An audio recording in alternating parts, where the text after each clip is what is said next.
Hi hello అందరికి నమస్తే, welcome to our channel. నా పేరు రవీందర్. తెలంగాణ రాష్ట్ర ముఖ్యమంత్రి రేవంత్ రెడ్డి ఒంటరివాడయ్యాడంటే అవుననే సమాధానం వినిపిస్తుంది. ఎన్నికలకు ముందు పిసిసి అధ్యక్షుడిగా ఉన్నప్పుడు కాంగ్రెస్ పార్టీ సీనియర్ నాయకులు రేవంత్ రెడ్డి తీసుకున్నటువంటి నిర్ణయాలను చాలా సందర్భాల్లో విభేదించారు.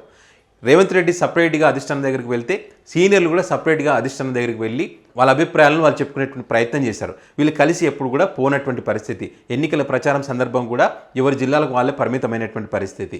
అంతా రేవంత్ రెడ్డి చూసుకుంటాలే అని చెప్పి వదిలేసినటువంటి పరిస్థితి గతంలో పిసిసి అధ్యక్షుడిగా ఉన్నప్పుడు రేవంత్ రెడ్డి మీద ఇటువైపు అధికార బీఆర్ఎస్ పార్టీ కానీ ఇటు బీజేపీ పార్టీ కానీ ఎవరైనా ఏదన్నా ఒక మాట మాట్లాడితే దానికి గట్టిగానే కౌంటర్ ఇచ్చేవాళ్ళు. గతంలో కల్వ సుజాత కానీ తర్వాత అద్దంకి దయాకర్ కానీ ఇలాంటి వాళ్ళు చాలా గట్టిగా కౌంటర్ ఇచ్చేవాళ్ళు వాళ్ళు మాట్లాడేటువంటి మాటలకు.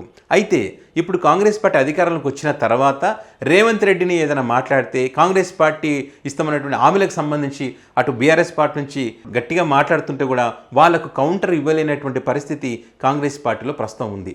ప్రస్తుతం ఇప్పుడు అసెంబ్లీలో జరుగుతున్నటువంటి బడ్జెట్ సమావేశాలకు సంబంధించి హరీష్ రావు మాట్లాడినటువంటి మాటలకు సమాధానం చెప్పలేనటువంటి పరిస్థితుల్లో కాంగ్రెస్ పార్టీ ప్రభుత్వం ఉంది. ఏదైతే 6 గ్యారెంటీలకు సంబంధించి మహిళలకు ఇస్తానన్నటువంటి 2,500 నుంచి మొదలు పెడితే రైతులకు చేస్తానన్నటువంటి రుణమాఫీ వరకు కూడా కాంగ్రెస్ పార్టీ కరెక్ట్గా చేయలేకపోయింది. ఒక ఫ్రీ బస్ మినహాయిస్తే మీరు సాధించింది ఏముంది? ఉచిత గ్యాస్ సిలిండర్లు అన్నారు, ఎక్కడ వస్తున్నాయి? పింఛన్లకు సంబంధించి కూడా మీ కనుక్కొనే పక్క డేటాతో ఈరోజు నేను మాట్లాడుతూ ఉన్నాను. పింఛన్లు రాలేదు, 3 నెలలుగా పింఛన్లు బకాయిలు పడ్డాయి, వాటి సంగతి ఏంది? నాణ్యమైనటువంటి విద్యుత్కి సంబంధించి అసెంబ్లీ గేటు దగ్గర నేను చర్చకు సిద్ధం అని సవాలు విసిరిన పరిస్థితి. ప్రజాపాలన అని చెప్పి వీపులు పలగొడుతున్నటువంటి పరిస్థితిని పోలీసుల చేత ఇదేనా ప్రజాపాలన అంటే, ఇదేనా ఇందిరమ్మ రాజ్యం అంటే అని చెప్పి హరీష్ రావు క్వశ్చన్ చేస్తూ ఉంటే మరి అటువైపు నుంచి ఆన్సర్ ఇచ్చేటువంటి పరిస్థితి లేదు. మాట్లాడితే రేవంత్ రెడ్డి లేకుంటే ఒక 4 మంత్రులు మాట్లాడతారు, అంతకుమించి ఎవ్వరూ కౌంటర్ ఇచ్చేటువంటి పరిస్థితి లేదు. మరి అసెంబ్లీ సమావేశాలకు వెళ్తున్నప్పుడు ఈ బడ్జెట్ సమావేశాల సందర్భంగా మీకు ఉన్నటువంటి సభ్యులు ఎంతమంది ఉన్నారో, ఇప్పుడు కాంగ్రెస్ పార్టీకి 64, బీఆర్ఎస్ పార్టీ నుంచి వచ్చినటువంటి 10 మందికి లేకపోతే 70కి పైగా మీకు ఎమ్మెల్యేలు ఉన్నారు. వాళ్ళందరినీ కూర్చోబెట్టుకొని అసెంబ్లీలో ఏ రకంగా మాట్లాడాలి, ఏ అంశాలకు సంబంధించి మాట్లాడాలి, బీఆర్ఎస్ పార్టీ ఎలాంటి అంశాలతో మనల్ని ఇరుకున పెట్టేటువంటి అవకాశం ఉంటుంది, కాబట్టి వాటికి తగ్గట్టుగా మనం కూడా కౌంటర్ ఇవ్వాల్సినటువంటి అవసరం ఉందని చెప్పి వీళ్ళంతా ముందే మాట్లాడుకొని అసెంబ్లీకి వెళితే వాళ్ళకి కౌంటర్ ఇవ్వడానికి అవకాశం ఉంటుంది. మీరు ఏమన్నంటే అందరూ ఏంటి రేవంత్ రెడ్డి చూసుకుంటాలే అనే ధోరణిలోనే ఉన్నట్టుగా కనిపిస్తుంది అక్కడ. అంటే వీళ్ళు దుద్దిల్ల శ్రీధర్ బాబు లేదా బట్టి విక్రమార్క, ఉత్తమ్ కుమార్ రెడ్డి వీళ్ళు మాట్లాడుతున్నారంటే వాళ్ళు వాళ్ళ శాఖలకు సంబంధించి మాట్లాడతారు, అంతకుమించి వేరే మాట్లాడరు.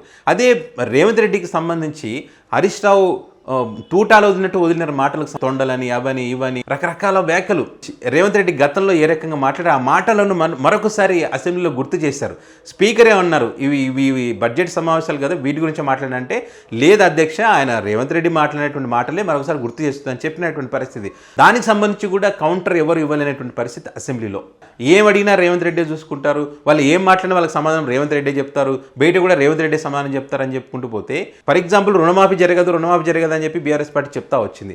రుణమాఫీ చేస్తే నేను రాజీనామా చేస్తానని హరీష్ రావు చెప్పినాడు. మరి రుణమాఫీ అయితే మొదటి విడత చేసినారు.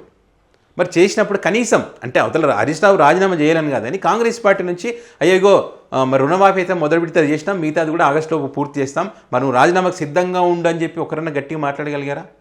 మాట్లాడలేని పరిస్థితి. ఏదన్నా అది కూడా రేవంత్ రెడ్డి మాట్లాడారు, నేను హరీష్ రావుని రాజీనామా చేయాలని డిమాండ్ ఏం చేయను అని చెప్పారు ఆయన.